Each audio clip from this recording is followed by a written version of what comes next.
What's going on, everybody? What is going on? It is Thursday, May 2nd, 2024, and we are back with another midday live here on the Torian Rain Reloaded channel.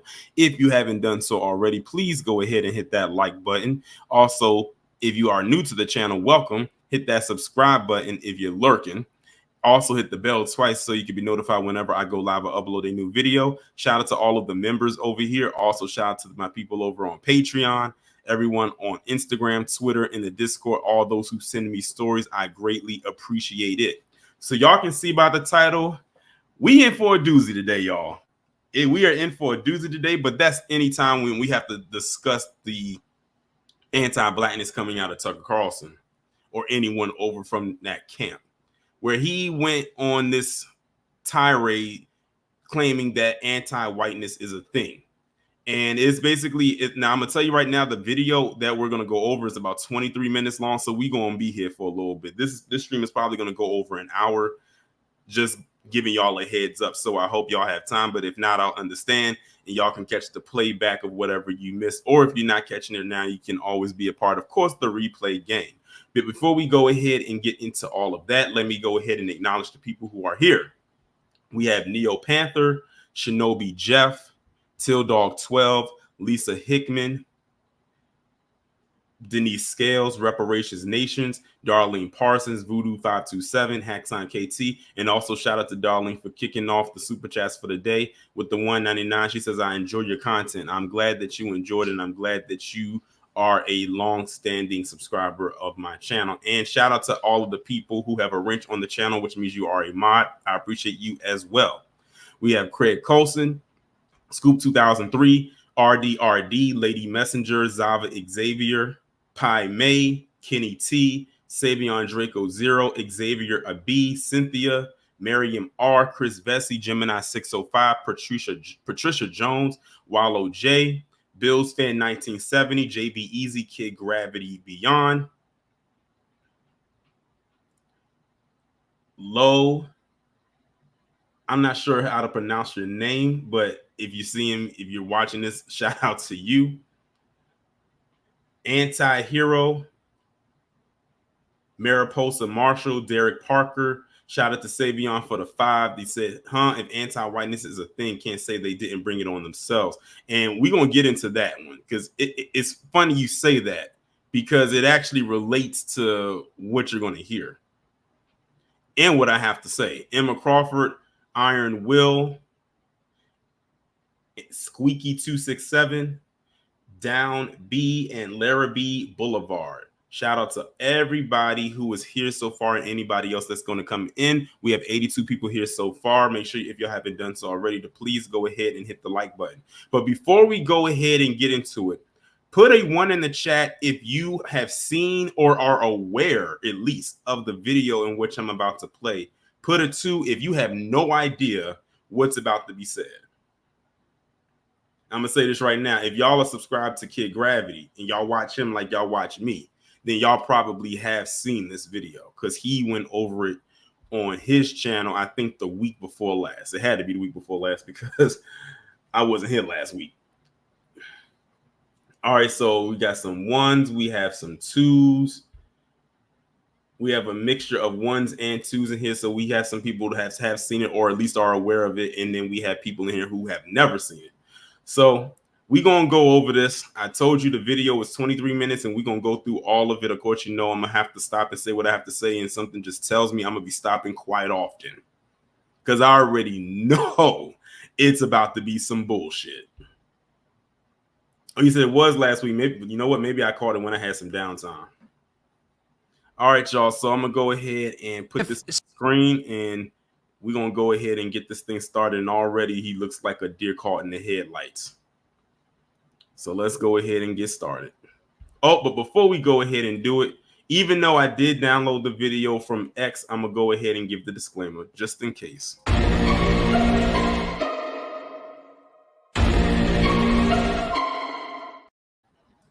All right, let's get started.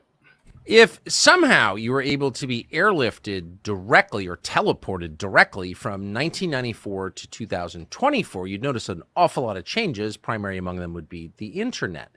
But the biggest change you'd probably notice about our public conversation is how white people were so openly attacked and denigrated. Yes, a racial group. So in 1994, you were about 30 years past the civil rights movement. And in 1994, the operating assumption of virtually everyone in the United States was the main lesson of the civil rights movement, of the letter from the Birmingham jail and the Edmund Pettus Bridge and all the different sacred moments that we grew up hearing about. The main lesson of those moments was it is immoral, in fact, unacceptable, to attack people on the basis of their race. So then if you fast forwarded 30 years to find the same country engaged in a public hate frenzy against people because of their race, you would find that bewildering. How did this happen? Tucker, you spent how many years over there on Fox News literally being very anti-black any chance you got, and now you want to cry about so-called anti-whiteness? Now, in 1994, I was only 5 years old, so I'm going to ask the people who were old enough, when I say old enough, I'm talking about an adult. What anti-quote-unquote whiteness did y'all see going on? Because I know in 1994, based on research, that 1994 crime bill was in effect. I know stop and frisk was in effect, both of which did not affect white people. So I'm trying to figure out what was affecting people like Tucker Carlson. That's what I'm trying to figure out. In 1994, Tucker had to be like in his 20s. And shout out to Scoop 2003 for the two. They said they want to be oppressed so bad it kills them. And you know what? That's crazy that you want to, just so you can fit, so you feel like you're fitting in. Now you want to push out this narrative of anti-whiteness. And Tucker Carlson isn't the only one. You got people like Charlie Kirk and Matt Walsh doing the same thing. You want to know what's so crazy though? Matt Walsh, Tucker Carlson, and Charlie Kirk all come from a place of privilege. For those of y'all who are unaware, Tucker Carlson's stepmother is the heir to Swanson, that Swanson, the broth, a multi-billion-dollar product. His dad married her when he was a kid. This guy literally had a silver spoon all his life. What I find to be very interesting is that these individuals that I just mentioned all come from a place of privilege, but they want to cry about anti-whiteness. But when LeBron James says something happened to him in a very anti-black way, you have people like Laura Ingraham telling him to shut up and dribble. And you have other people saying, oh, he has money. What would he know about racism? Tucker Carlson, you have money. Charlie Kirk has money. Matt Walsh has money. Why are you talking about racism if we're going to go by your logic? I would tell Tucker to shut up and dribble, but I don't think he can do that. So I would rather he just shut the fuck up. That's what I'd rather he do. Same with Charlie Kirk and Matt Walsh.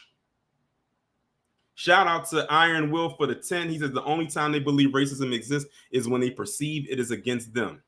And also stay tuned to the live I have coming next week.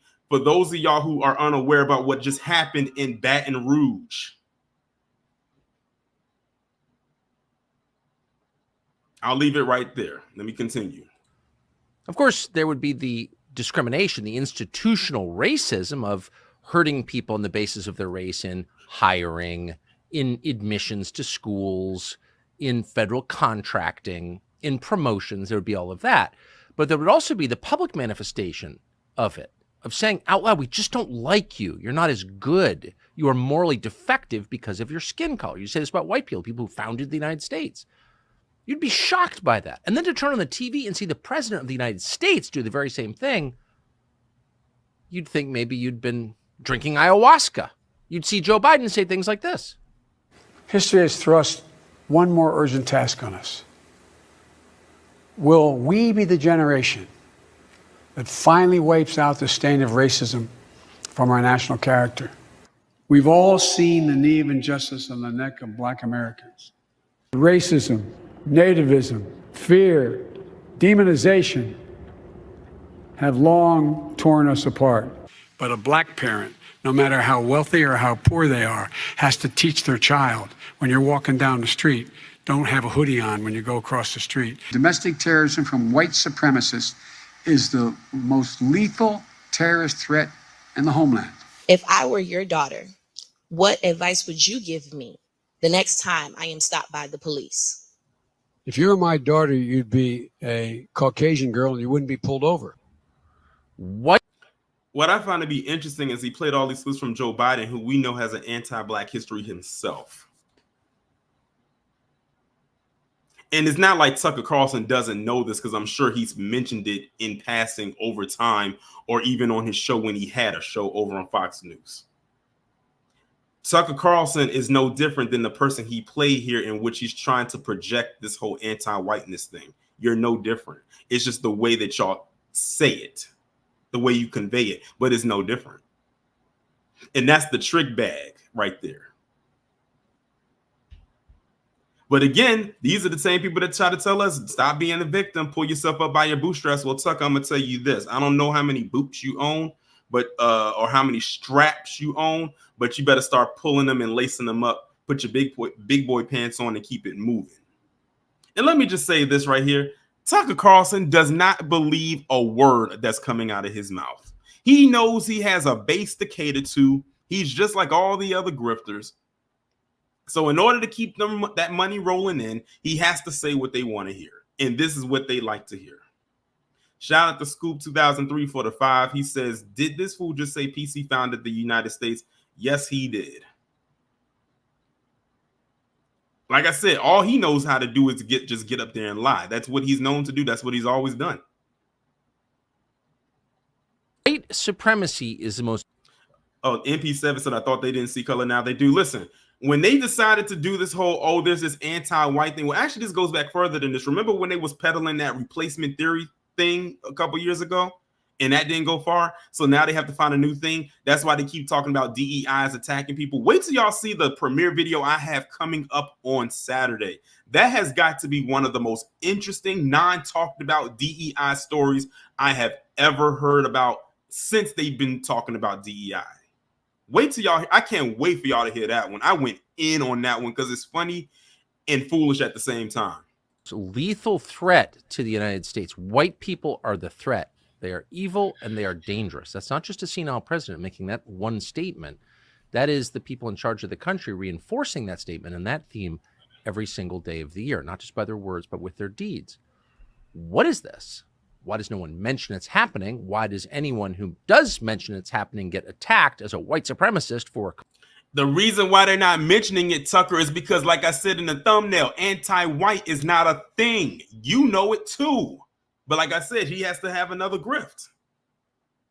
They know it's not a thing. Y'all spend all your time saying how racism doesn't exist. Stop talking about race. Stop bringing up white supremacy. I don't see color. This, that, and third. Now all of a sudden, you want to say it's anti-white. Based on what exactly? You practically run the establishment. If anyone's quote unquote being anti-white to anyone, look in the mirror. But they ain't going to do that. I'm actually assuming that many of them are like vampires. You know how vampires, they can't see their own reflection because they're dead. So I'm assuming they have no mirrors in their home, so they will not have a reflection showed back in their face. Complaining about racism. And maybe more important, where does it go? Is there any other ending to the story but hurting people physically? Lots of people. Could we have a resolution that doesn't look like Rwanda?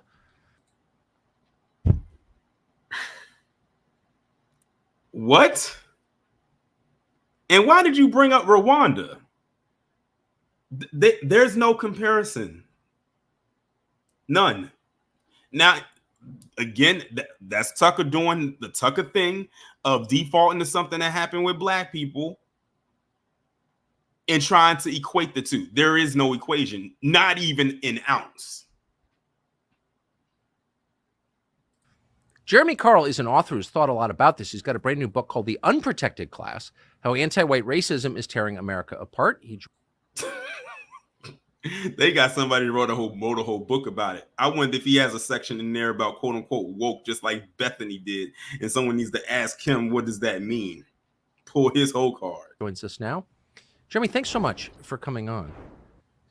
Thanks so much for having me, it may Tucker. be an advantage or maybe a disadvantage of being a little bit older that this is like the one thing you never thought, or I never thought you would see in America, which is our leaders openly attacking people on the basis of their race just 60 years after the civil rights movement that supposedly taught us the opposite lesson. Oh, and by the way, speaking of the civil rights movement, I'm not sure if y'all heard or not, but you had Charlie Kirk on his platform, I think last week, talking about they need to repeal or overturn the Civil Rights Move or the Civil Rights Act. I'm sure no one in the chat is even remotely surprised that I just said that and that it was coming from him.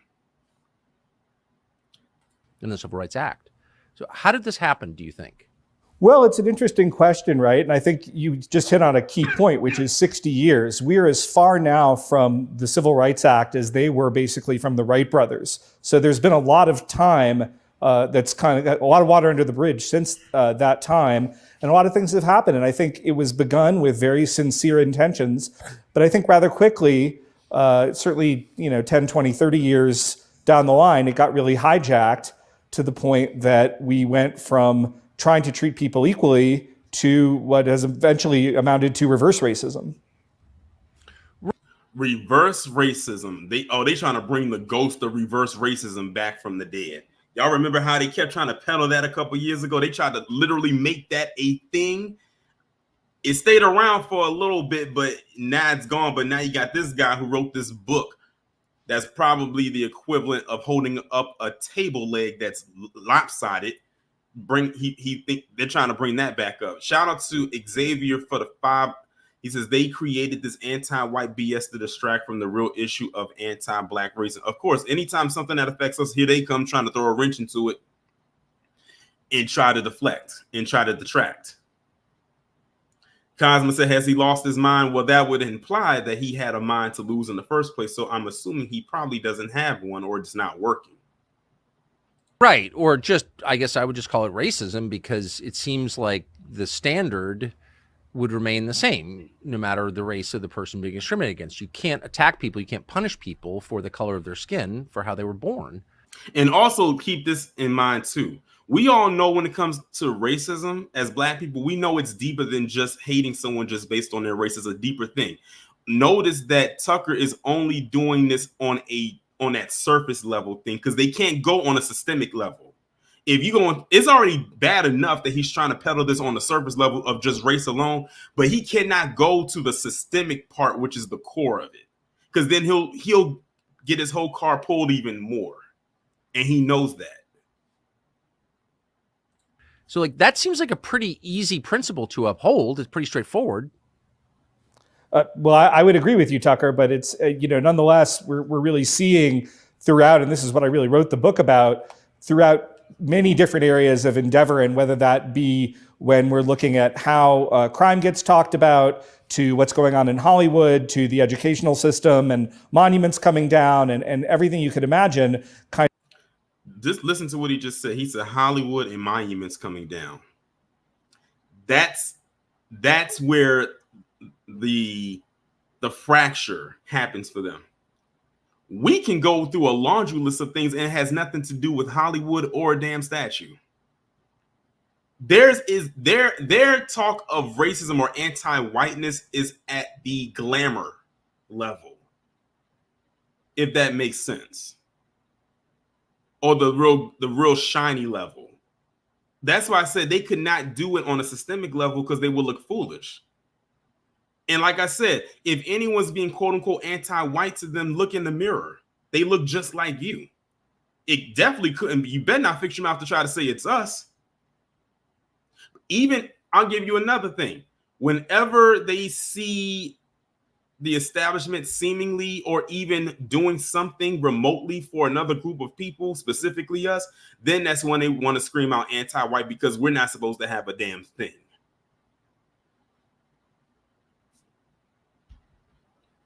Of the white person is kind of the great enemy. It's the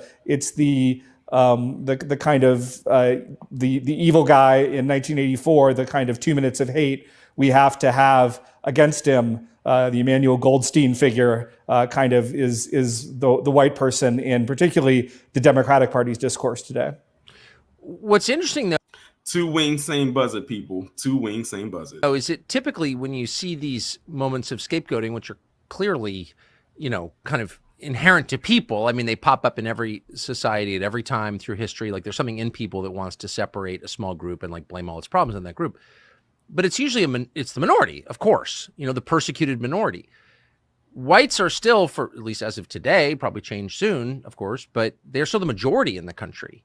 So, like, have you ever seen anything like that happen? You know, I haven't, Tucker. It's So Tucker, what you're saying is, if let me get this, see if I can get this right. You feel threatened by the quote unquote minority, but you're the majority. But I thought y'all knew everything, did everything, built the establishment, all this, that, and the third. Why now are you choosing to be such a bitch? I mean, we already knew it was there, but I mean, why are you choosing now to do that? There was an article that went out recently, y'all, that said the birth rates in America have been at its lowest, have been on the decline since 1930. I think I talked about this in my midday yesterday. And we already know what group that is affecting the most. kind of amazing to watch because whites are still a 58% majority. It's no longer a majority of the under 18. And that's just in the establishment, y'all. They ain't gonna talk about them global numbers. We know who the minority is on the global scale, and they know it too. But of adults, it's still a solid majority. It's a super majority of our voters still in every presidential election, although just barely in the last presidential election. And yet they've become this figure of hate. And it's really been kind of fascinating and disturbing to watch and to kind of think about why that happened. And one of the things I suggest in my book is that really ultimately this is a legitimizing ideology for ultimately resource transfer and resource confiscation. And that takes the form of some of this reparations conversation. Look what he just mentioned, y'all. Reparations conversation. So now we have squeezed it down or narrowed it down to who they're talking about. Are we surprised that they're talking about us? But here's the thing. Y'all, this group right here and their ancestors have done so much. I mean, I would be here all day. So much to our people and our ancestors, and still do to this day on a systemic level. And now they're quote unquote upset if we feel some type of way. We should have been felt some type of way, to be quite honest, been feeling some type of way for quite some time. But they feel like we shouldn't just, again, like I've said before, just roll over and deal with it and not say anything. And if we do, now it's an attack on them. They actually feel like they did nothing wrong. And they tell us to take accountability.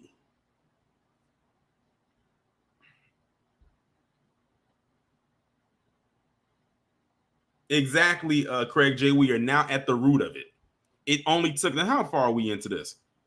What? We are 6 minutes and 30 seconds into a 23-minute video. Now we're getting into the entree portion of this thing. We passed the appetizer.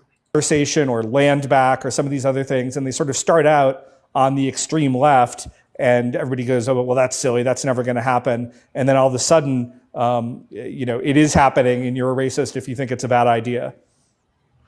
Panicking. They're panicking. See what he just said? The talk of reparations conversations coming up, and they think, it's just a joke. It's a pipe dream. No one's going to believe it. But the conversation is still here. And it's still some movement actually happening. It's like literally talked about every single week. It's not going anywhere. Tucker and this Jeremy guy, it's not going anywhere no matter how many times you bash it. That's just like when I be seeing a lot of these grifters on YouTube who be talking about like movies and stuff that they say is quote unquote woke, and say, we're going to go and dislike bomb it, and we're going to go and downvote it and all this stuff. And we're going to talk about how many downvotes they got. I keep saying, y'all, downvotes don't mean a damn thing to dollars. You can downvote anything you want, but if there's more money that's coming in, those downvotes don't mean shit. And that's really what those companies are all about, is their money. Their bottom line is the money. Their bottom line is not no damn downvote on a video on YouTube. I swear it's some dumbasses out here. Excuse me, y'all, but I might be cursing quite a bit today. I'm just saying. Yeah, I mean, and of course, it's happened and it's still happening in other countries. You know, Rhodesia became Zimbabwe, and the whites were killed, and their land was taken, and their money stolen. And it's happening in South Africa right now. Of course, we're not supposed to look at it, but it is happening actually. I wonder why the majority is putting up with it. Well, that's a good question, Tucker. And I can't even fully, I don't have a perfect answer for that myself. And ultimately, one of the main reasons I wrote this book is because I don't think I don't think anybody should be putting up with it, regardless of race. I mean, we shouldn't have, I agree. We shouldn't be putting up with racial discrimination in our society in 2024. But I think, kind of white people, they're almost, it's like a Stockholm syndrome almost, where they're like in a hostage mode in terms of some of the ways that they're thinking, where they sort of are in love with their captors, and they're. Wait a minute. Are you trying to use the terminology that we've been using as far as like the slave master thing? Don't sit up here and talk like you was on them fields with our ancestors back in the day for 400 plus years. And if you were, your ancestors were the ones holding the whip. What does Blacklight say? The Adoso, American descendants of slave owners, 1, 2 are on the screen right now that would fall into the Adoso category. See, this is why we got to call this stuff out, y'all, because this is that propagandized crap that we talk about over here all the time. Let them talk long enough. They'll not only reveal themselves, they expose themselves, but they'll hope that people latch onto what they say and take it and run with it, which unfortunately many people who are having probably the IQ of a damn crazen. Now, let me not say the crazen. That's a disrespect. I like craisins. Probably the IQ of a damn, I don't know, something not significant will fall for it. They're not able to kind of accept what's going on. And particularly on the left, it's this sort of notion that because we, of course, like every nation, have had an imperfect past, that white people have some hereditary blood guilt.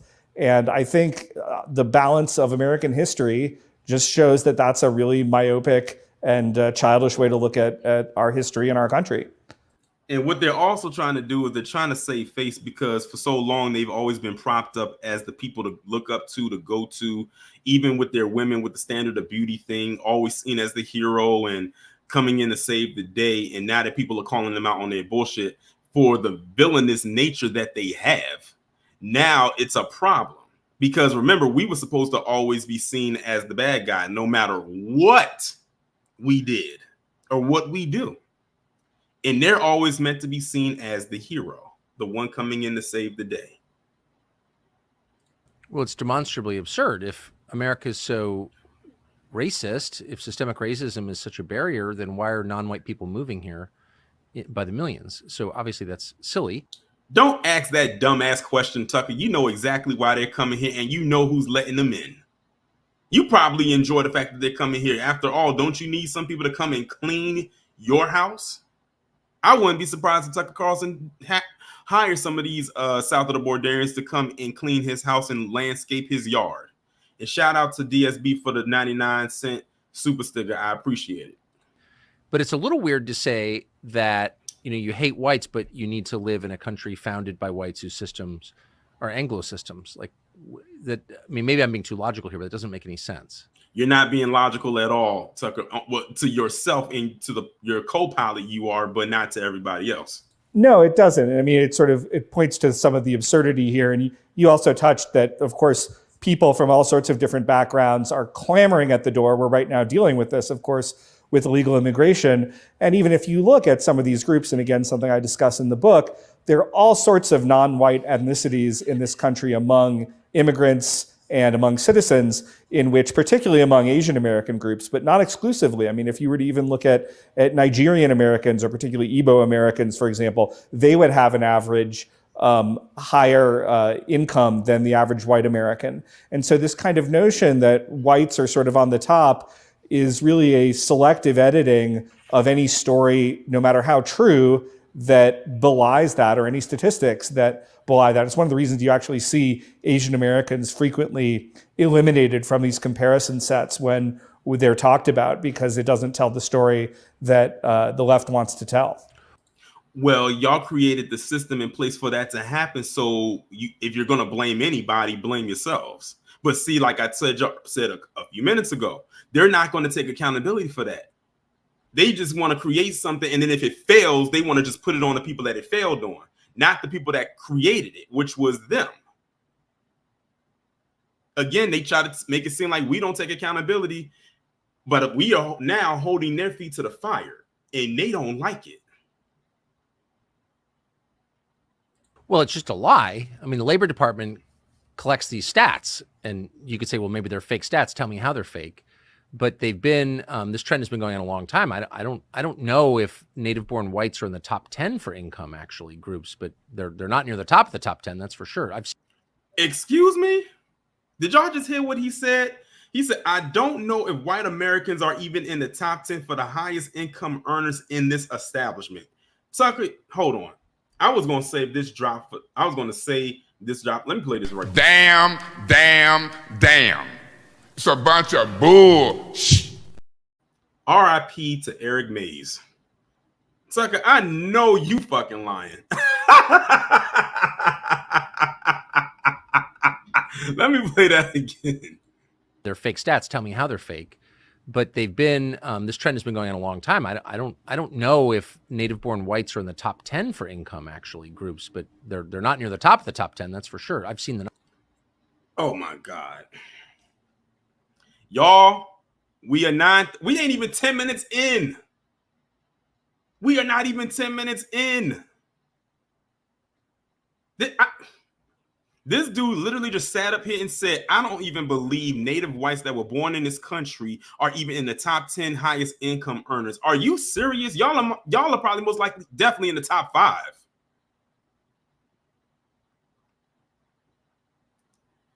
B1 Afro. And also shout out to Afro. He just had a birthday that just passed. Shout out to all of my Taurus people that's in the chat right now, whether it's April or May. But sidebar, the May Tauruses are better. I'm just saying, in case y'all didn't know. but shout out to Afro for being in here. This guy, Tucker Carlson, y'all. This guy is a trip.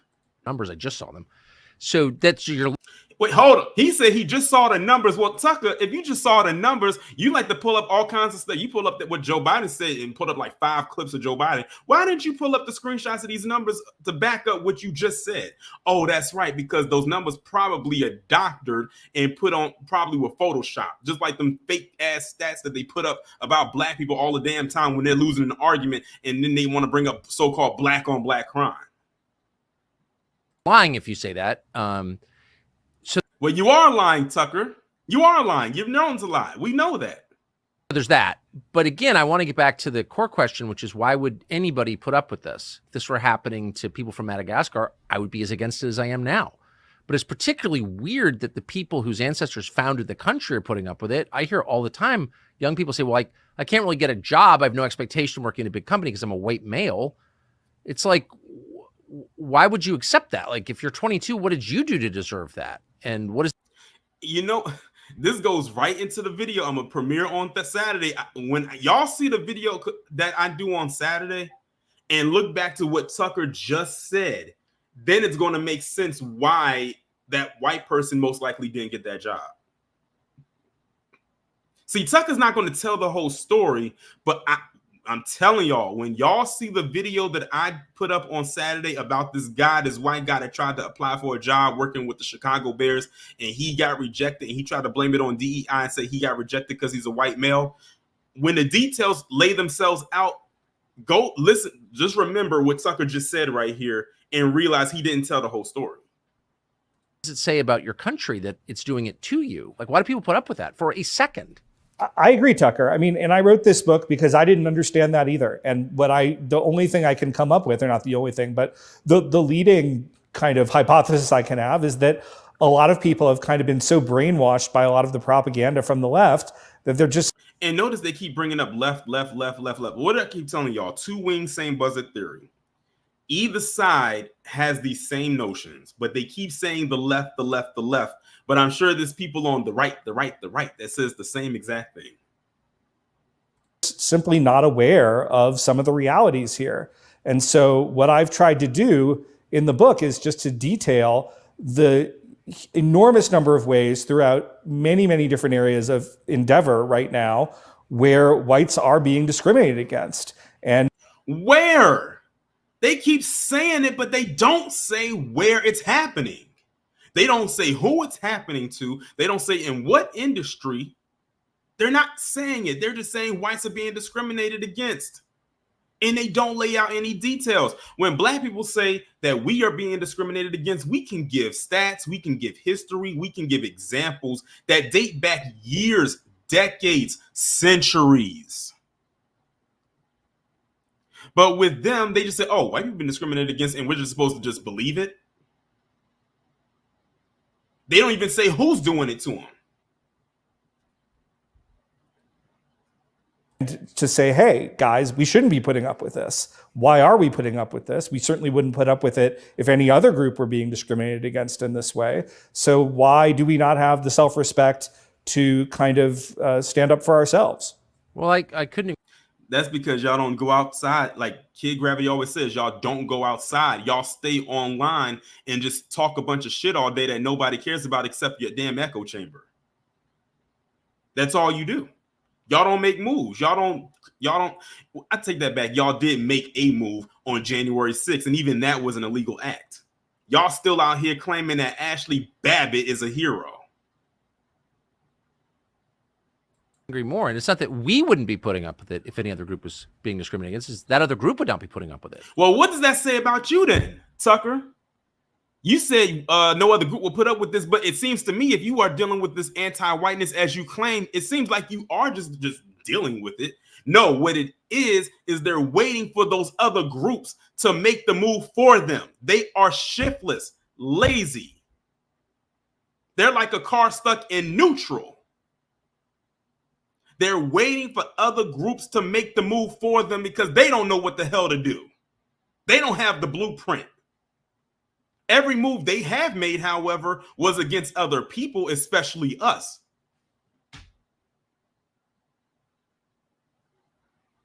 And you see that. And there are groups who just won't put up with it.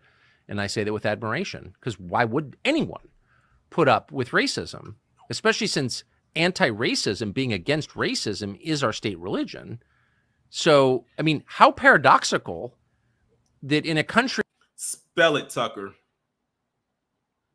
He's this big ass SAT word, paradoxical. Spell it. Where the one thing you can't be is racist, that anti-white racism is not a thing. Yeah, I said it. Enshrined in law, custom, and culture, and no one mentions it. I agree. It's mysterious. And I think one of the encouraging things is when I started to write this book a couple years ago, and when I started even more thinking about writing this book a few years before that, a lot of this stuff felt very taboo to even mention, even though it's obviously, as you just noted, it's obviously self-evidently true, and therefore it shouldn't be taboo at all. And I think one of the encouraging things is that we're beginning to see people, and you've... Good point you just made there, Craig J. And that brings up this point. When Black Lives Matter first started in its inception, when people were more on board with it at its inception, what did they do? Why is it always about black people? Why are you making it about race? All lives matter. Then here they came with all lives matter. And when people stopped talking about, well, first of all, when people stopped talking about Black Lives Matter, it was way after people stopped talking about all lives matter, because we knew exactly what they were talking about. Then after that, they came up with another one called Blue Lives Matter to try and give some cover to these damn crooked ass cops. So Craig, you got a point there. Like I said, they have to wait for other groups to make a move before they try to make a move, because they can't make the move on them for them on like that themselves organically. They have to latch like a leech. That's basically what it is. Really been a stalwart on this, but there have been other folks in the media environment, folks like Matt Walsh and Charlie Kirk, and there have been... What did I just say? I gave the examples in the beginning. I said Tucker Carlson, Matt Walsh, and Charlie Kirk. Who did he just bring up? Charlie Kirk and Matt Walsh. I promise y'all. I didn't make it this far into the video, even when Kid Gravity went over it, because I couldn't stand to bear to look at the rest of it. So that's crazy. He brought up Charlie Kirk and Matt Walsh just like I did, because they are those two right there are peddling the same crap that Tucker Carlson and this dude right here is peddling right now. Politicians, guys like J.D. Vance, who are kind of now speaking up, and they aren't just saying like, hey, it's fine. You know, you can just go discriminate against white people and that's fine. We're not going to say anything, or we're going to be too cowed. We're going to be too intimidated. I've really seen an improvement in the dialogue just in the time even I've been writing this book. But at the same time, there's still a long way to go. Again, who is being anti-white towards you? They still will not answer that question. Before we really kind of reach a point where we can have a candid conversation about this stuff that is actually based on reality rather than a left-wing fantasy. I guess what bothers me a little bit is that right now, Tucker, you and your co-pilot is bothering me and my subscribers, but we going to barrel through. You know, the justification for hurting whites has always been effectively as a species of the reparations argument. Like, they brought up reparations again. So again, they're telling you, to those in the chat and those who are watching who aren't in the chat, I want you to understand this. Anytime they bring up something that we talk about, especially reparations, and that's something that's directly linked to Black Americans, foundation of Black Americans, they're talking about us without having to say Black people. And this isn't even what I would call true code speak, because it's so blatantly obvious. It's code speak to the people who are unaware. You know, whites have hurt other people, therefore it's their turn in the barrel or something like that. You need to make up for something that your ancestors did, I guess. But that, I guess, kind of works, sort of, maybe if you're talking about the majority. But the second whites are no longer in the majority, and that's going to happen very, very soon. He's scared.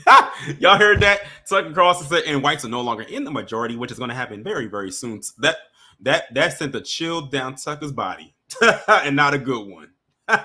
What did we tell y'all? How long now? How many years? Maybe already has happened. We don't know, because we don't know the real population numbers. Because oh, you don't know the population numbers now, but y'all be quick to get online and talk about how Black people make up 13% of the population and commit 50% of the crime every chance you get. Get the fuck out of here, Tucker. Of illegal immigration, but we're right on the edge of the whites not being the majority. Like, at that point, do whites get to say, well, now I want, you know, some advantage in college admissions. Now I want my kids to go to Harvard for free, and I want government contracts. Meanwhile, speaking of Harvard and all these Ivy League schools, who is the group of people that's leading in legacy admissions? Who was the group of people that was trying to overturn legacy admissions? The same people that got rid of what? Affirmative action last year. The same people that are what? Complaining about DEI right now. Let them talk long enough and they will tell on themselves. We are 13 minutes and 32 seconds left. Into this video. In a preferential way, like, what happens then? Or does the anti-white hate just get louder? Well, that's the concern. And I think one of the things, again, I talk about in the book is we are essentially moving, as you just alluded to what is effectively a post-white America. Now, how quickly we get that depends on whether Joe Biden ever decides that he's going to shut the border and whether the Republicans are ever actually going to do anything. And that's another thing right now that PC is having a problem with. For those, this is why X is like, we know, I said it is an anti-Black think tank, and that's literally what it's become. They are literally having so many infights right now. Shout out to Kid Gravity. They are having so many infights going on over on X right now. It's ridiculous. If y'all are on X, y'all probably have seen it. If he continues to refuse to, but we're headed in that direction.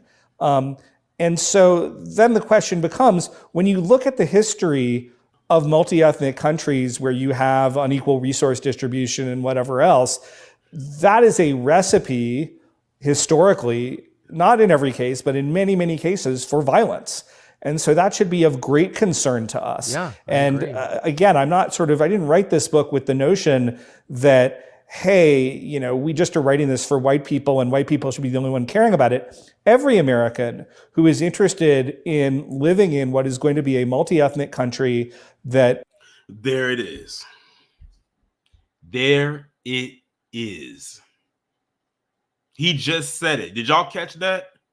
He said this book isn't just for white people, but you titled it basically to tailor it to them.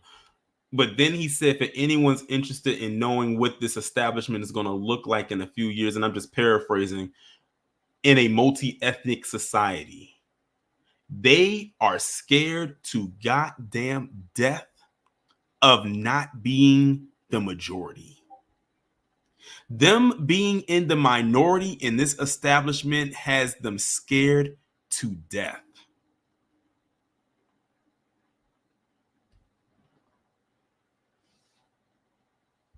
That's why they are in panic mode right now.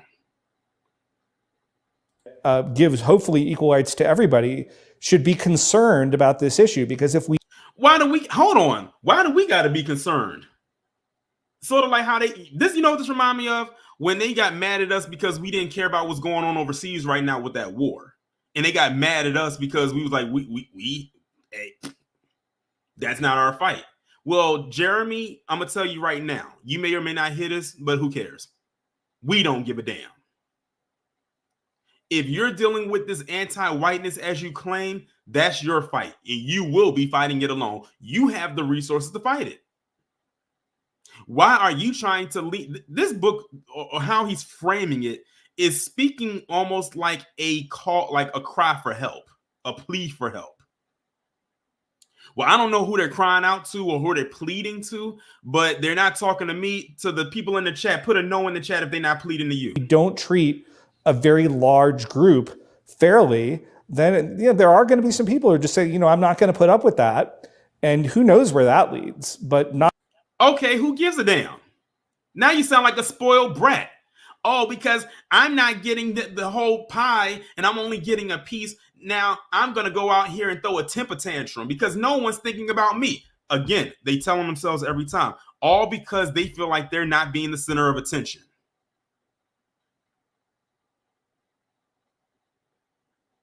Deal with it and cope. That's all I can say about that. Not anywhere good, I wouldn't think. Well, and you already see it at the margins. You don't want people to be radicalized. You don't want people to have to be radicalized along racial lines because they're too late, Tucker. Your ancestors and still people of today of this ilk have been doing the radicalization thing based on race. That's another reason why they want to rewrite history so much. Again, they have to make themselves or take themselves out of the framing of they're not the bad guys. Irresolvable. Opinions change, skin color doesn't. So if we have any kind of race conflict, it can go on for many generations, and has, of course. But I think about South Africa, which in 1994, when it was handed voluntarily to the ANC, had nuclear weapons. And now parts of the country don't have consistent electricity. So the ANC's totally destroyed the country. It's a black party. And yet they're still blaming whites, the small minority of South Africans who are whites, for all the problems. And so you're thinking, well, if that's the future here, like, that's very grim, I think.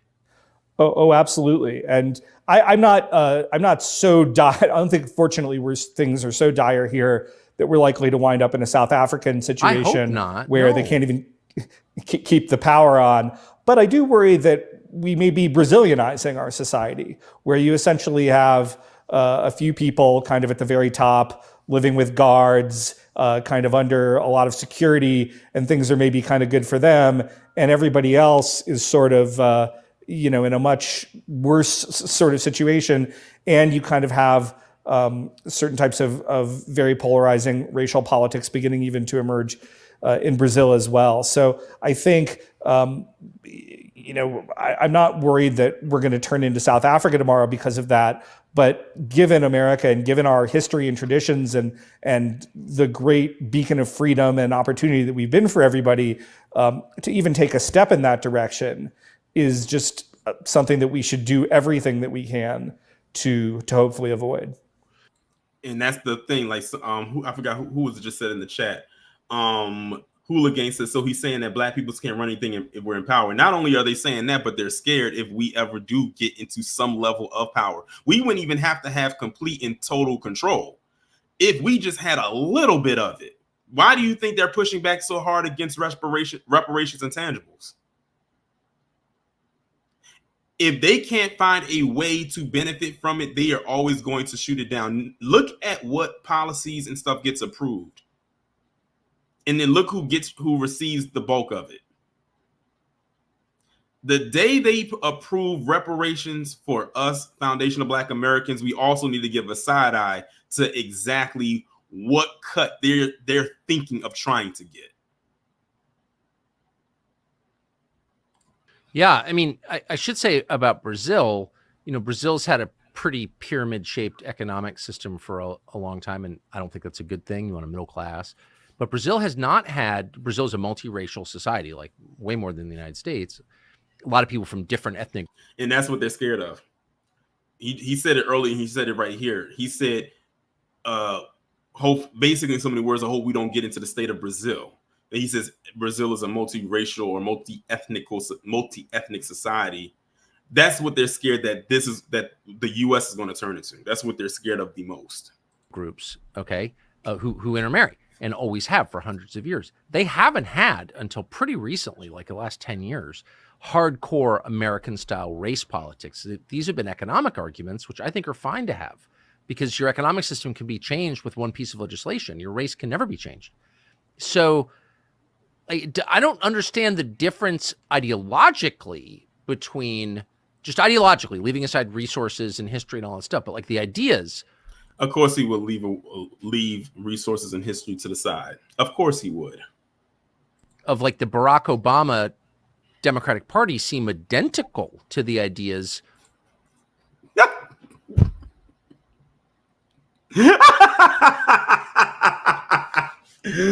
Oh man, I had my issues with Obama, but I thought it was funny how he defaulted to the melanated guy.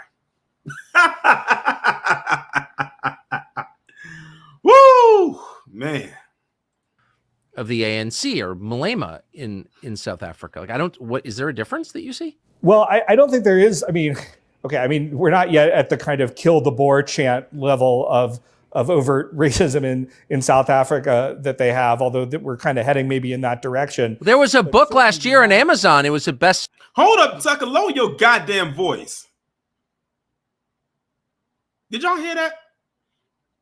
He just raised his voice out of nowhere. That caught me off guard. I got headphones on, and I'm sure the people listening are probably at work not trying to get caught, and he about to get them caught. My goodness. Seller, it was like eliminate whites. I mean, that was the name of the book written by some Indian guy. What?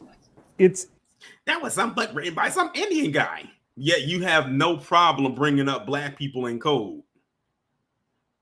It's crazy, and I think it's certainly there's a lot of concern that we should have about the situation that we're in right now.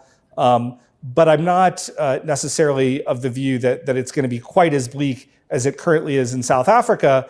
But what I do see is that some of this rhetoric is just incredibly toxic from the Democrats, that the direction that they would like to go is really of a sort of racial caste system, and that what we're going to kind of do as a result of that is going to be something that would be very, very bleak for every American, but certainly for white Americans most of all. And again, we've got to start calling them out on this, because until, if we were letting them get away with these sorts of lies of kind of police racially targeting African Americans.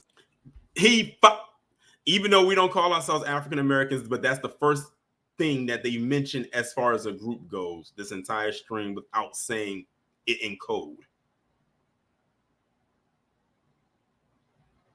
Look at how heated Tucker done got. He done turned a whole nother color. And kind of, America's history is nothing but violence and racism. Then well, when you look back,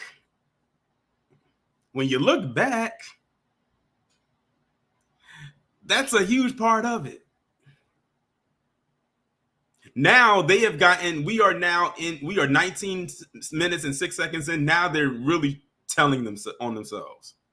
Now it's almost like, okay, the gloves are off. Now we've already gotten to our points, whatever points those are. And now we're going to really show our ass. Shout out to Scoop 2003 for the 5. He says, don't be mad that the people of your community are responsible for this. are on your bumper. Get them checks ready. Your time is up. I appreciate the super chat. It's going to be very, very bleak in terms of what things are going to look like in the future of this country. And my last question, since I know you've thought about this more deeply than anyone probably, do you see this accelerating, or do you foresee, I'm saying prayers for this, a future where we're not like talking about race that much because it's not that interesting, and we're talking about the things that unite us and the ways to make the country. Oh God, I absolutely loathe when they try to do that thing, where they try to do the colorblind thing. Are we going to get to a place in the nation when we don't have to talk about race? I'm sure that could happen, but with people like you, Tucker, that's never going to happen. I'm sure it's black people out there who would like to just have the conversation and not have race to come up. But people like you and that Jeremy who you're interviewing keep it going. Because you know it gets you clicks, you know it gets you views, and you know it gets you an audience and maintains an audience, and most of all, you know it pays your bills and your lifestyle. So Tucker, don't sit up here and insult our intelligence trying to talk about, are we going to get past this? You don't want to get past this. You are perfectly fine because it makes you comfortable. What the hell else are you going to talk about?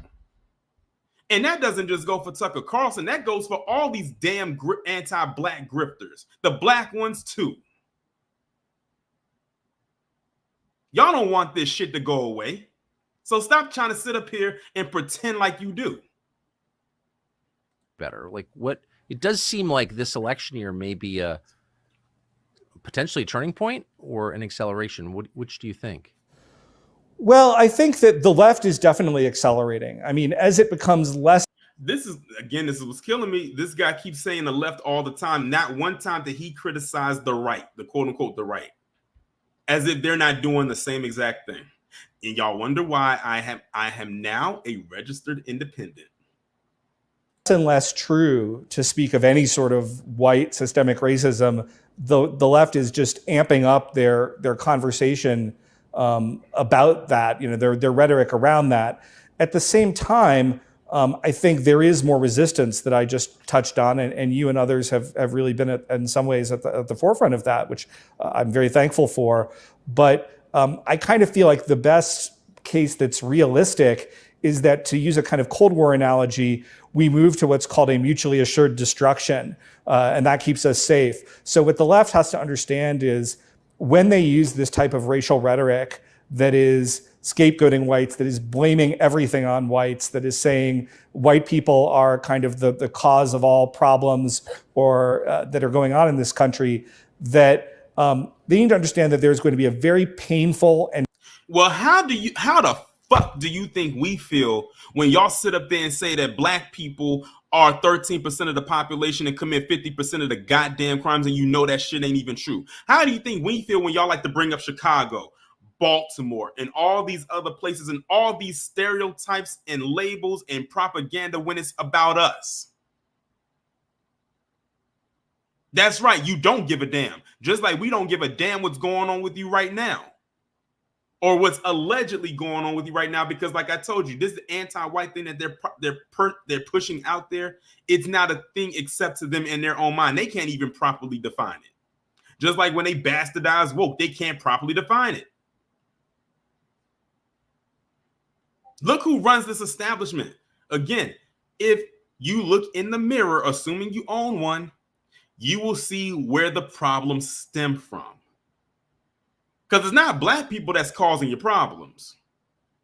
I'll even argue and say there's not even other groups that are non-white that's causing your problems.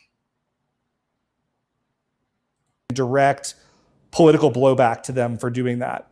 And that requires us to organize on our side to say, to actually arrange that type of blowback, to make them understand their cost to that type of racist rhetoric that they're using.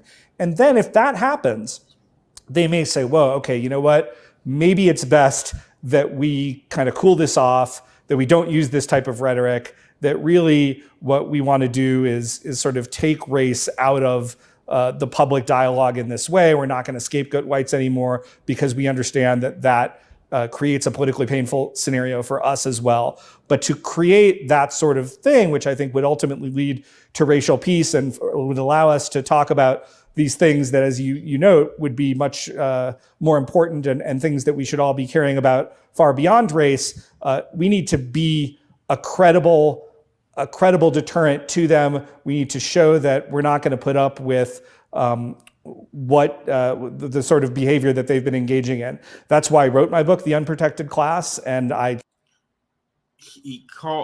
want y'all to understand this. The name of his book is called The Unprotected Class.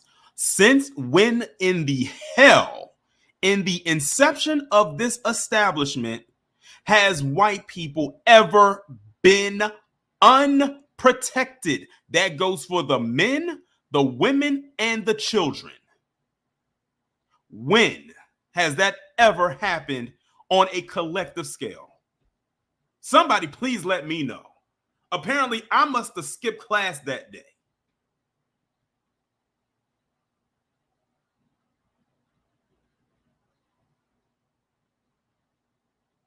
You got Tucker up here talking about some anti-white, and this guy talking about white people in unprotected class. Meanwhile, just now in Baton Rouge yesterday, they approved a city split to get away from the quote-unquote criminal element, aka black people, to create their own city within a city.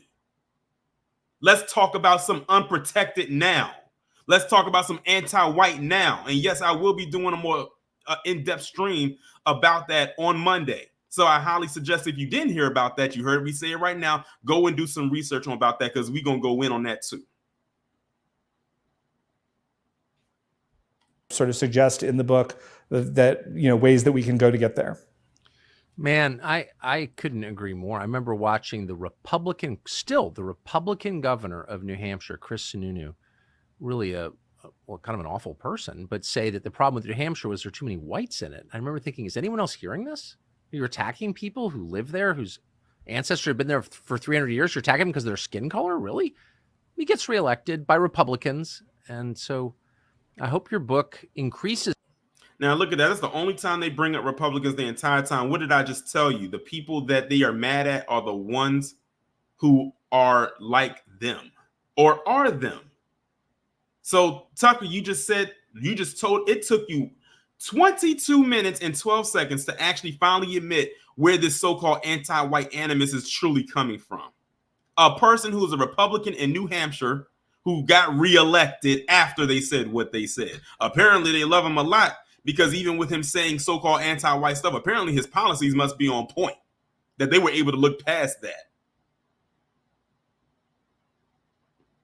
The sanctions on people who use racist ideas for political gain, because I think it's wrong.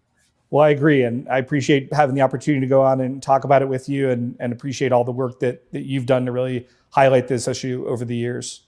Yeah. I mean, I'm fine, by the way. You know what I mean? It's the Oh my God, Tucker in this creepy ass laugh. And the thing is, this isn't even the worst of it. I was hoping we was going to get through this without having to hear him do that. That Junior Joker laugh, and here we are. Mind you, this guy is like in his 50s and has the mentality of a 5-year-old. Look at his face. Look at it. I know it's hard. I know it's hard to look at, but principle that drives me crazy. No, but anyway, I'm great. Oh my God. I'm glad, Tucker, that you mentioned that, because there's one of the things that they use to kind of try to shut us up is to say, oh, it's just whining. You must be a loser. You must have a terrible life if you're worrying about that. No, I actually have a fantastic life. Personally, I have a loving family. I'm really happy, 5 kids, but I'm looking at the future of our country. Yeah. And I'm really concerned about the direction. And he said he has 5 children. So I can only imagine if any of his children brings home a black boyfriend or girlfriend.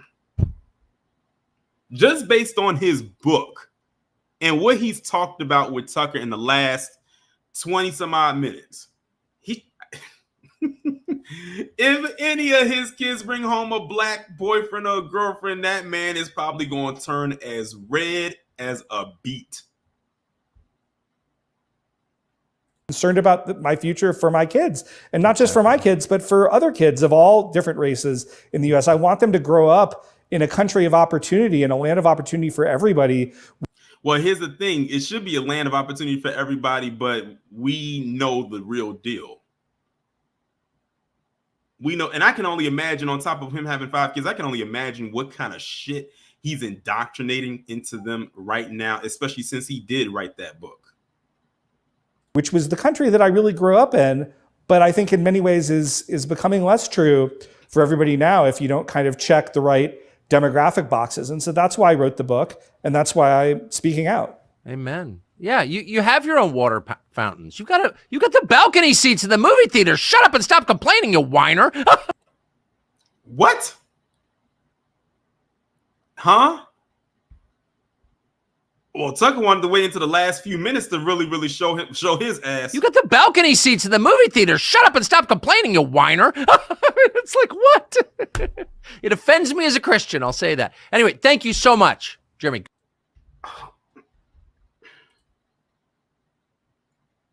Listen.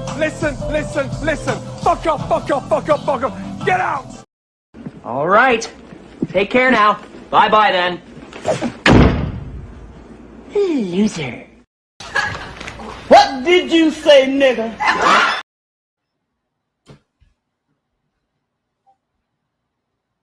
He waited until the very end to get that off. Who's taking that seriously? Who in the hell is taking that seriously?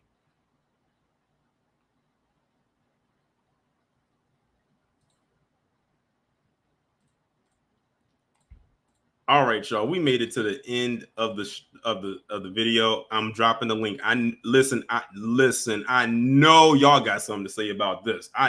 I should see a flood of people coming up right now, honestly.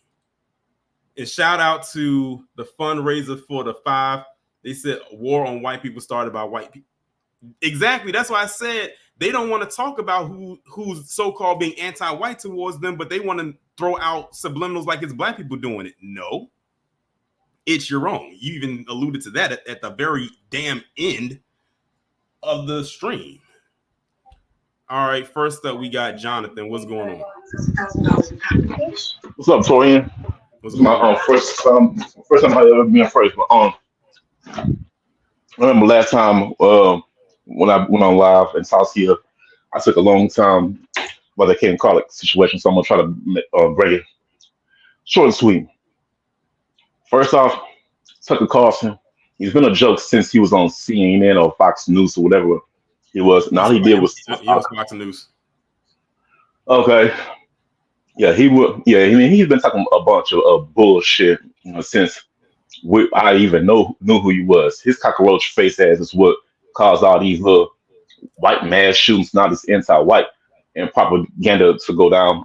And him, Charlie Kirk, Matt Walsh want to play victim and say it's not our fault and all that, or it's or it's being anti-white. Now, like all this is reverse racism. It's been created because they don't want their racism to be called out all over the world. They know we tell the truth about their asses. They just coming up with any kind of interception towards us when we call them on that BS, and it fails constantly. So I'm done with Tucker Carlson's BS, and I just want him and his people to quit playing victim, quit shifting blame, quit trying to do reverse shit to intercept us. Now I want him to quit acting like they're victims and quit playing a victim role out, and quit saying that we play the victim role, because we're real victims here, and they know it. That's why they keep bring up the word up, just like when they bring up woke DEI and all that. They bring it all up because they know they're getting fucked, and they know they're losing. That's why they bitching when it's not no more white protagonists in movies and Disney movies and TV shows. Whenever it's black or any other minority, they are so pissed about it, and they feel like it's anti-white. How's it anti-white when they just want to try something new? It's not about all of y'all. It's about other races. And one man on a comment on YouTube said white people are actually the devil's children. You know what? I always had thought about that. Is honestly, I'm afraid it may be true. So yeah, with that being said, this whole anti-white that bullshit ass fake commercial that they made about racism against white people. If that wasn't a skit, I don't know what that was, but I'm just sick of white people playing the victim and acting like they're the real heroes when they just did all this to a lot to other people and make it like they're the villains. They literally had to tear people down to get to the top. That's all they did, and it sickens to my stomach. But yeah, man, that's all I got to say, man. That stuff, bothered me. But yeah, man, keep doing the good work, keep doing God's work, man. Be one. B1, appreciate you coming up. Shout out to Jonathan for coming up. Next up, we got Wallow J. What's going on? What's up, Torian? If you're not first today, you're second. But anyway, I'm just tired of that dude, man. I'm just tired of him and people like him in general. Like, you sitting up there acting like, oh, it's our fault that your people ain't having kids. It ain't our fault. That's your fault. It ain't our fault that your own grandsons and nieces and nephews want to come mess with us. That ain't our problem. That ain't our fault. You just don't like the fact that your people, their people, the white people, actually like hanging with us more than hanging with your own people. But you're not going to address that, are you? Are they going to address that or not, Torian? Now, you know they ain't going to do that. They sure ain't going to do it. That's the damn truth. The women, especially the women, and the men like hanging out with us more than hanging out with their own damn self. But that's a conversation for another day. But I'm not worried about nothing because at the end of the day, everything they did to us is coming back to them tenfold, and they don't like it. And they thought they was going to get away with it. Like they thought, what was it? Y2, was it Y2K? Hush, girl. Was it Y2K, right? Yeah, Y2K. They thought that was gonna cut the population. It didn't happen, but it is what it is, man. But that oh yeah, I just thought about it. KG, if you listening, you need to make a drop out of you saying getting real mad at Tucker Carlson. That needs to be a drop. That was real funny as hell. I laughed out loud when I heard that, Tony. You had me rolling. I don't know which part, because I'm gonna be honest. Like, it felt like I was in a vacuum, or it was like when you first heard him say something stupid, probably halfway in the stream. Something halfway in the stream. That needs to be a drop when you were talking shit. I can't remember when it was. Oh yeah, when Tucker got real loud or something like that. He's like, you need to lower your damn voice. Oh. That needs to be a drop, kid. If you ever get it, if you know what I'm talking about, that needs to be a drop. But I'm gonna head down, Tori, and B1. Shout out to Wallow J for coming up. Next up, we got Joseph. What's going on? Salute, Tarian. Salute to the chat room. Tucker Carlson really owes his notoriety to the new black media, because I didn't know who this guy was until Tariq Nasheed came on to his now defunct show on Fox News, where he interviewed him and basically got that work twice, to be exact. Oh yeah. I remember when Tariq had went on his show, and KG got that drop when he like Tucker.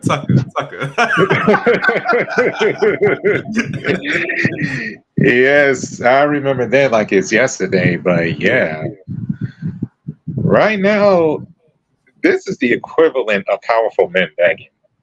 Mm-hmm. So it's just, I want to say it's sad, but at the same time, karma is working overtime on these folks. And I'm just along for the ride.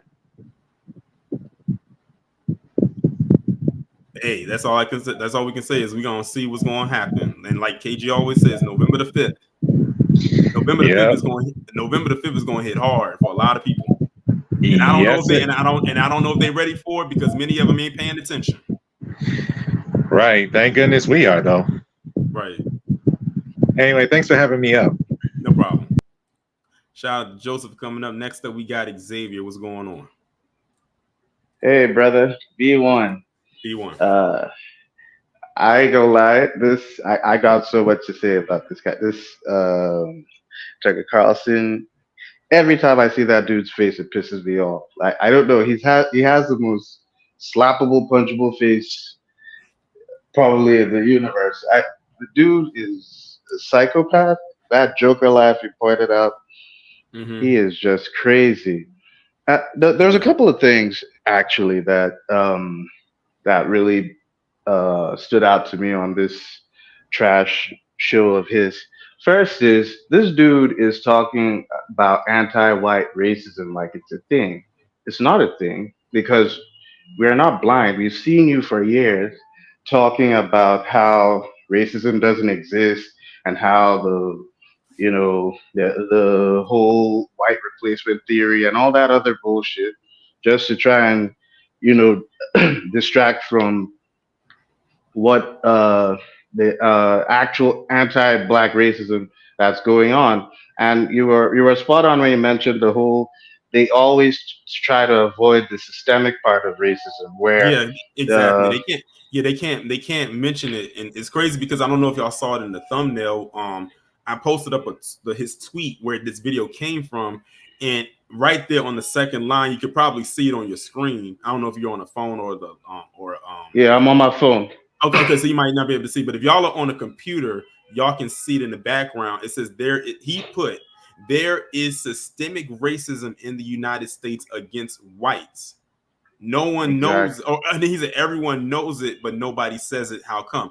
But if he said that, he didn't say anywhere in this video anything that was systemically happening against white people. He didn't mention it one time. And this again was like a Exactly. 23-minute video, but he says it in his post.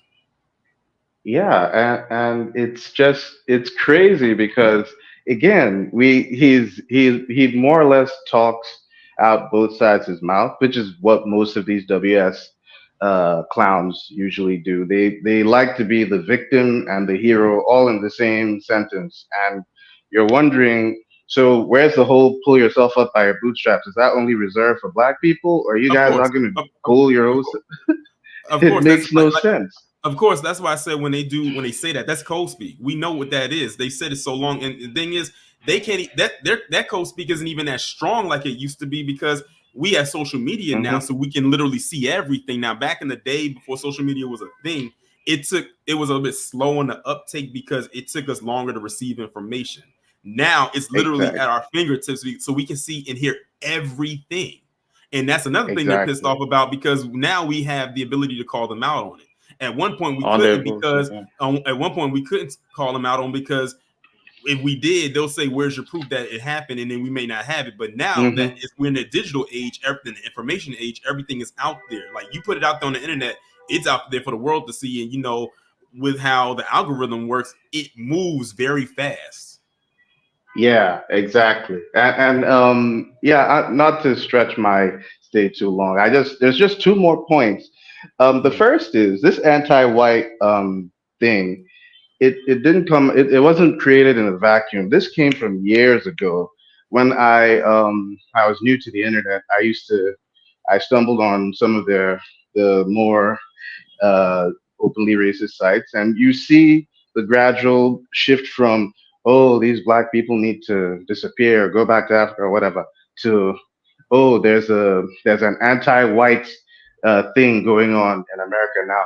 It was a gradual thing, but it happened over time, and then clowns like Tucker Carlson made it mainstream.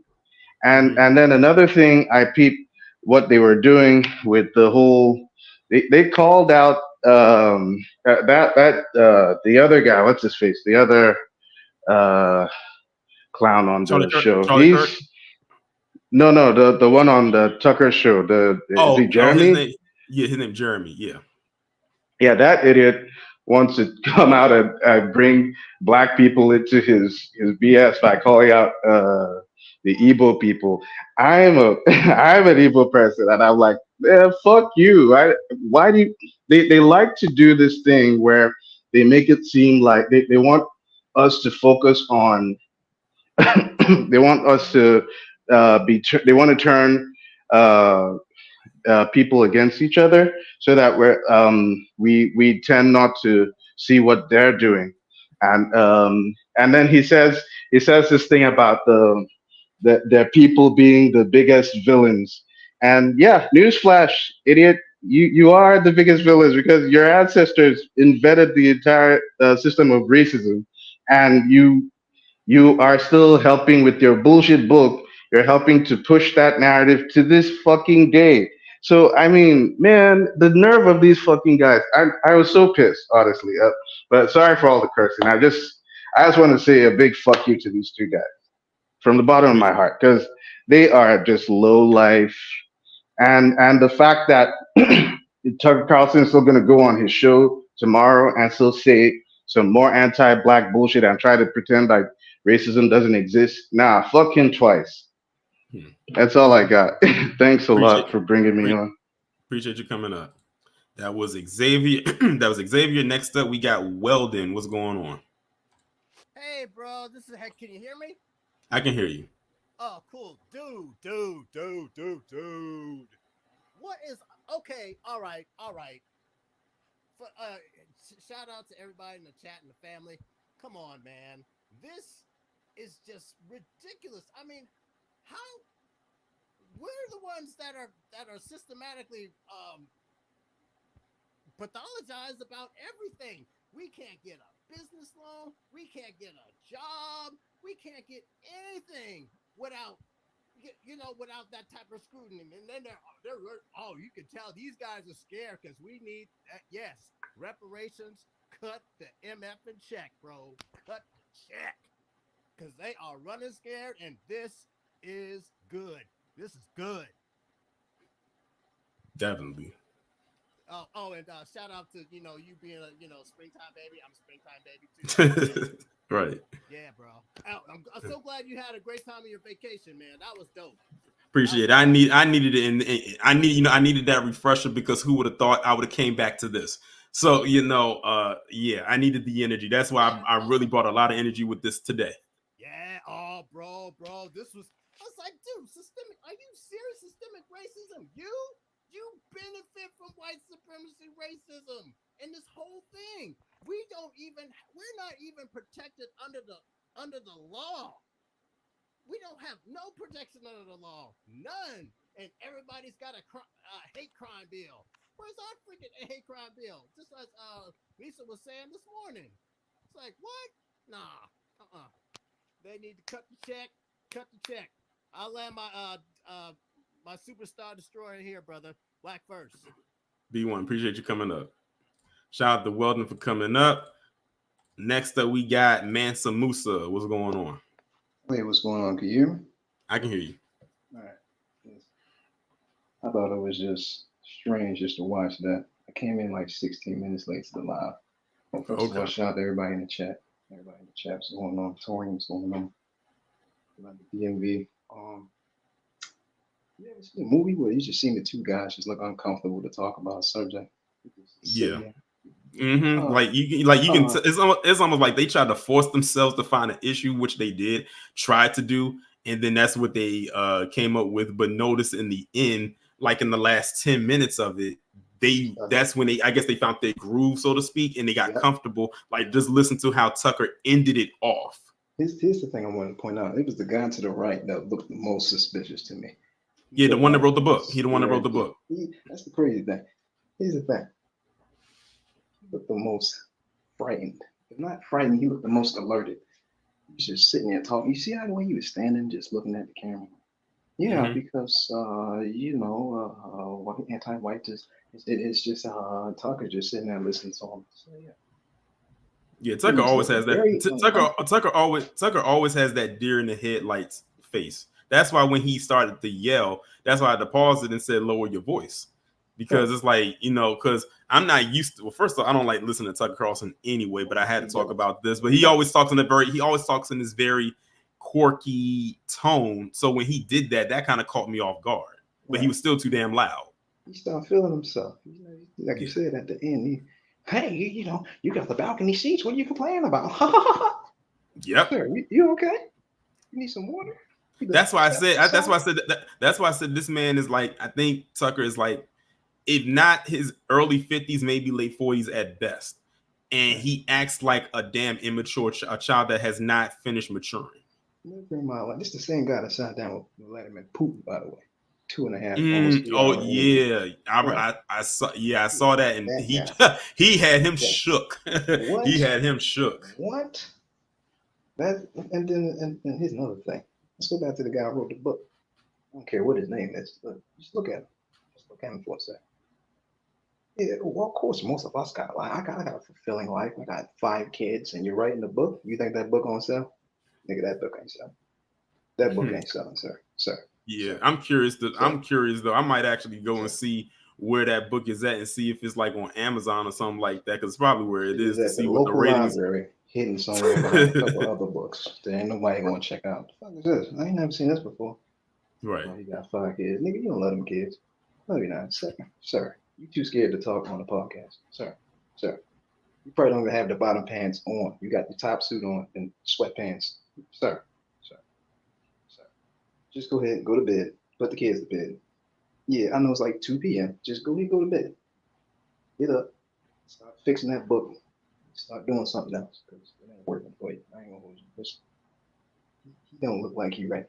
He don't. None of them dudes look like they ready. And when it comes, it's gonna come, and then they all gonna be. When shit hit the fan, pretty much. November 5th. It's up. Exactly. Changing that tune. That's all. That's it. B1. Shout out to everybody in the chat. Shout out to you coming up. Shout out to Mansa Musa for coming up. The MD said that fool is your age 55. See what I mean? That man is 55 and sounding like that. Acting like that too, rather, I should say. Goddess, what's going on? Hey there, Torian. B1, my word. It certainly is a lot to unpack from those two clowns. It's almost comical if it wasn't such a serious thing. But listening to those clowns is definitely comical because they were pulling stuff out of the air and talking out the sides of their necks. Boy, this fragility is something else. The entitlement is something else. And then him coming from such a background, being a dropout, which most of them are, but they want to push getting the education on everyone. And no knocks against anyone who have degrees. I happen to have some myself, but skill set is far more important because we all know that degrees, no matter what alphabet is before your degree, does not give one intelligence. But on their behalf, such high IQs and all, everything that was spittled from out of their mouths was simply rubbish, and it was simply disingenuous. It was simply just made up fragility propaganda pushed on this fool's platform. Rucker Carlson is like one of the worst. That's why he lost his job from the other network that I shall not name. And just more of the same rhetoric. They come off of 4chan and Reddit and all these other supremacist sites and, spit their made up think tank ideologies. And when they say it out loud, they don't realize how stupid and incomplete that it really is that they're pushing forever the perpetual victims who are always blaming the actual victims. They are the victimizers. So they go about, pushing victimization and victimhood on everyone else when they are the true victors. That's psychology 101, especially coming from the Neanderthal psychological mindset. So as it's put, we know hit dogs holler. They always crying wolf, and they're always deflecting and projecting their innermost, innermost worries and insecurities onto others, mainly Black America, and put it in a spotlight using their platforms and multi-million and billion dollar industry sponsors who are behind them and are coming from money. So it's like a pet project to sit there and expound upon unfactual, made up statistics, only from such snowflake fragile entitlement. So yes, it doesn't surprise me to hear this fool. I've heard some, especially on um, kids station channel, and then and because I came in halfway when he was doing it, but to sit there and had to listen to the whole situation really was enlightening upon just how far stupidity is pushed when you're coming from these people ideology and their victimhood, made up disingenuous victimhood, and for them to say, well, especially the Pillsbury Doughboy who was on the side of Tucker, who he was interviewing with. Who is this guy? Don't know him, never heard him except for when he sits on Tucker's program. And then you have the audacity to say you're writing a book. Yeah, I can imagine what he's indoctrinating his 5 children with. My gracious, my gracious. And the fact that how they both kept going up in octaves, I thought I was in a nightmare at a bad Catholic choir session. I mean, I was like, boy, those testicles are really up in their stomachs there. Um, they are really ridiculous, and like he was saying, the resources, they're taking the resources and they're redistributing. No, your people are taking the resources and allocating and distributing to foreign aid to other countries that don't matter, and allowing American citizens, no matter the color, to have to simply pay the taxes. Like, this is modern day Rome. And who is the ones who suffer the most? Of course, it's Black Americans. We suffer the most at the games that they choose to play. And then to say something about immigration, especially Tucker coming from the Swanson Empire and all. I dare you open your mouth when you probably the main ones, most likely the main one that is employing these people coming over here, because you're That's damn what I said. Yeah, you did. I said that. I truly believe that they are. Like, that's why I said I don't know why they are so up in arms. I said these are some of your new landscapers and your new housekeepers and butlers and maids or whoever. So that's right, nannies and listen, everything. hey, Tucker. Listen, Tucker ain't hiring no one who looks like him to clean his house or keep his yard or wash his vehicle. Exactly, that part, most definitely. And that's none of them, especially even those in the political sphere. They're definitely, it's been facts, like footage of them having hiring all these people from south of the Bulgarian and other places to do work.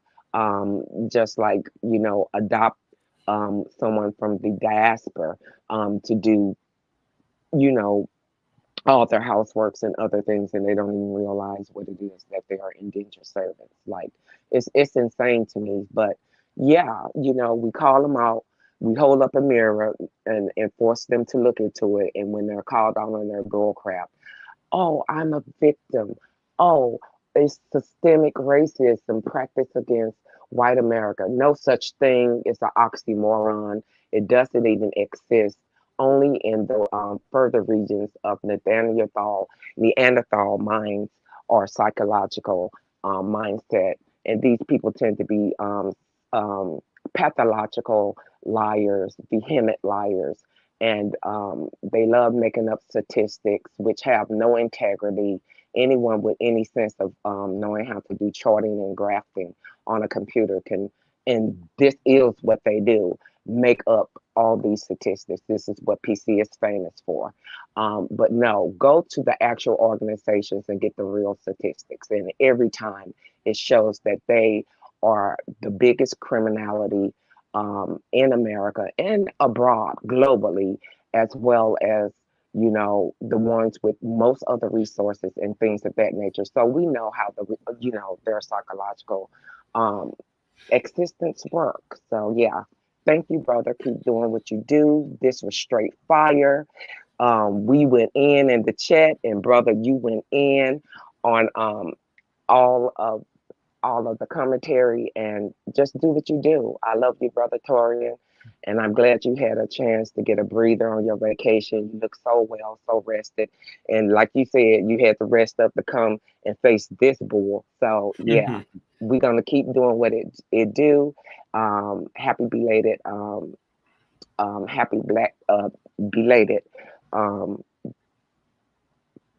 Black Media Appreciation Month, and shout out to all the FBA family in the chat. We're gonna keep doing what they're doing. We're gonna keep our foot on white supremacist, global systemic white supremacist mentalities and actions until we get justice, true justice, because we're the only ones that believe in justice, and we know the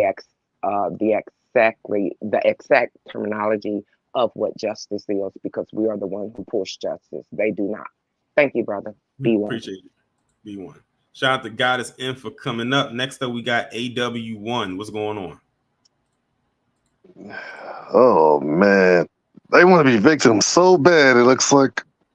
Yeah, because they think they think it's fun. They think it's trendy. I said, y'all don't want these problems. Y'all do not want these problems. Yes, they do. So they could say, "Hey, we got it worse than y'all." That's all it is. Yeah, it's all a competition to them. But like that just shows the weird ideology. Like, why would you want to compete for oppression? Dorian, I don't think any of us really know. I think again, it's just to score points on us, and to throw it in our face like, "Oh, so we got it worse than y'all, so shut up." Basically, but I'll say this: I'll be surprised by this point with Tucker Carlson. I mean, neither. Listen. I don't be surprised by anything that comes out of his mouth, especially something like this. Let's see. Let's go down the track record. When Michael Jackson died, he practically celebrated his death and he praised the guy that said he deserved to die or something. Some idiot named Peter King in New York or some politician, and he was dapping him up along with that Rudolph face, Sonny Halston, and other people on Fox News. And then let's see, Trayvon Martin. When Trayvon Martin died, of course he took Zimmerman's side. Let's see, Mike Brown and other people when they died, he basically just took their side. So there's no racism. But when that Ashley Babbitt lady got shot in the face, oh my God, can you believe what he did? It is like, but it's like, but let's keep it real. Let's say if that was like a bunch of black folks up there and did exactly what they did, they would have been all for it. That's facts. Yeah, they were calling them patriots. Exactly. No, they would have called us thugs. Yeah, they would call us thugs and criminals, all the usual stuff they usually call us, but they called them patriots. Do you think Tucker Carlson would have been interviewing the parents of that person? Let's say that person was black, be interviewing that parent? No. But the fact that he was because the guy warned her, get down or I'm going to shoot. If someone says that, you need to get down. And what made them what pissed them off even more was learning that it was a black cop that did it. They were already upset that she had got shot. But when they found out it was a black cop that did it, then they got even more irate. But again, these are the same people that will sit up there and say that we don't see color. Then you have Tucker Carlson and this other clown up here talking about when are we going to move past it? And that's why I said you don't want to move past it. You enjoy this. Because without it, you wouldn't be sit up here talking about what you're talking about right now. As crazy, well, not as crazy because I'm not surprised they did it, but as asinine as this conversation was.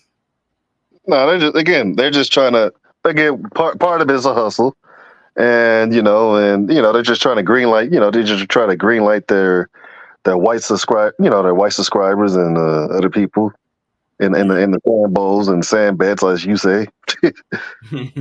To say everything, hey, it's not your fault. It's really all our fault, and all this other stuff. But I tell you, man, it is so profitable to stick it to us. It's so sad. That's what I had put on Twitter the other day. I said the foundation of every grifter's grift is degrading us. Exactly. Prove me wrong. Well, like you said, I'm not going to mention names, but we know the usual sucks. But before I go, though, did you see who replaced Candace Owens? That's hilarious. I'm not surprised. Did I see? Oh, yes, and I got some words about that. Oh, Yeah, I'm looking forward to it. I saw it. I saw that when I saw it. I think Harvey was the first person I saw talk about it, and I had and I listened to what he said, and then I went to my computer and turned on that record button, and then I said what I said. So y'all will be getting that video soon. Yep. Yes. I mean, replace one. I mean, it's obvious she hates black people. I mean, she don't hide it. But all right, man, I'll let you go. Keep doing your good work, man. All right, appreciate you coming up. All right, next up, I'm gonna bring up. I already know who this is.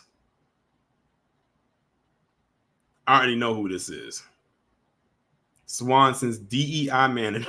I already know who this is. But I brought them up like early because they said they wanted the troll, but they had to get back to the plantation. So that's probably why they on mute right now. But shout out to KG. I know this is him. I can only imagine what he had to say. But shout out to you and have a good time over there, or try to, at the plantation. But next up, we're gonna bring up Jago the Rogue. What's going on? What's up, man? What? Hold up. You might have to mute yourself because I can hear the echo. You can mute. Yeah, close your YouTube tab. You have the StreamYard open. Just have the StreamYard open. Yeah, I had YouTube on my other phone. Okay, I think you better now. You good now? Yeah, I just cut it off. Yeah, man, this is kind of crazy, man. They got all this hate for black people, but I could have swore there was a white dude in a tackle shop that was about to beat his ass. And he told, and he stood there and called deuces to my man. I got my kid with me. The dude like, I don't care about that. It's just crazy. They got all this hate for us, but I could have swore it was a lot of white people at Dominion Voting that sued him basically sued him, but they had to sue Fox because he worked for them, but they were basically suing him. But he got no smoke for them. Just like the other day, a Jewish chick, some people were protesting the park, white people protesting the park. A Jewish chick walked up to them, got on her phone while holding her dog, strangling her dog, talking about they're surrounding me. I feel threatened. They're saying, and they're like, you can leave when you get ready. Nobody's surrounding you, and nothing get done to her. But the black dude that sat there and played a prank, an AI prank on the principal, was saying, and had him saying racist stuff. They trying to get him 20 years. But Carolyn Bryant didn't go to jail, and none of these white. Let me watch my mouth. None of these white ratchet cracker women are not going to jail for falsifying reports on black people for 20 years. Right. Yeah, how many stories have we heard or still hear about black men in particular who spent decades behind bars, and they be like, oh, they didn't do it. Y'all knew they didn't do it back then. Y'all just wanted that was just another black body y'all needed to lock up. That's a lot of people too, man. I mean, I've been seeing people getting released from jail for wrongful convictions since the 80s. Mm-hmm. And it's still going on. And it's still going on. I'm 52. I've been seeing this going on my whole life, man. A lot of us have it. Is I don't know, and this uptick on black kids getting killed is really pissing me off. I feel like it need to be a hard stop to that shit. A hard stop. Somebody got to be made an example out of.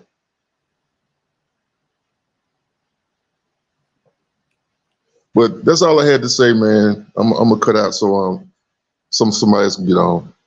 All right, no problem. Thanks for coming up. No problem. All right, and the last person of the day we are bringing up, so don't click the link, everybody in the chat. If the link is still there, don't click it. Miss Nisi, what a way to round this out. What's going on? Yes, you know I'm going to summarize. First of all, I'm glad you enjoyed your vacation. You look well rested and relaxed because you needed that for this bullshit. Mm-hmm. But my quick statement is Tucker is a sucker who needs to pucker and suck many dicks. You have a good day. Well, there you have it. Like I said, I knew Miss Nisi was going to come up here and round it out, and in true Miss Nisi style, she did. Shout out to everybody who came through to the stream today. That is bringing this stream to a close. It is at a conclusion. Shout out to everybody who came up and spoke. I knew a lot of people was going to want to come up and speak about this today. I already knew it when I had set this up. I said a lot of people going to want to talk about this. So I'm glad everyone came up and lended their voice. Let me acknowledge the people who contributed. Darlene, Savion, Scoop, Iron Will, Xavier, DSB, and the fundraiser. Shout out to everyone who contributed. And it was somebody else who hit the Cash App too. Let me go ahead and acknowledge that as well. Cyberdyne, shout out to you for the Cash App. I appreciate that as well. So tomorrow, tomorrow it will be a live stream, but that live stream will be at 6. This live stream that I was supposed to have a couple days ago, which is going to be a collab stream, is going to be at 6 o'clock tomorrow. So definitely look out for that. I'll probably put that window up later on, like sometime tomorrow, since it's so far over 24 hours away. But also look out for the 11 a.m. premiere video tomorrow, which is going to be about the GOP gutting the minority outreach program. And I find it interesting that Tucker wants to talk about anti-white. Meanwhile, the GOP just gutted their minority outreach program that was geared to non-white people who were part of the, or trying to be a part of the GOP. Shout out to John Guillory for being a member for 11 months. I greatly appreciate that. But with that being said, y'all enjoy the rest of your day. Be safe and be one.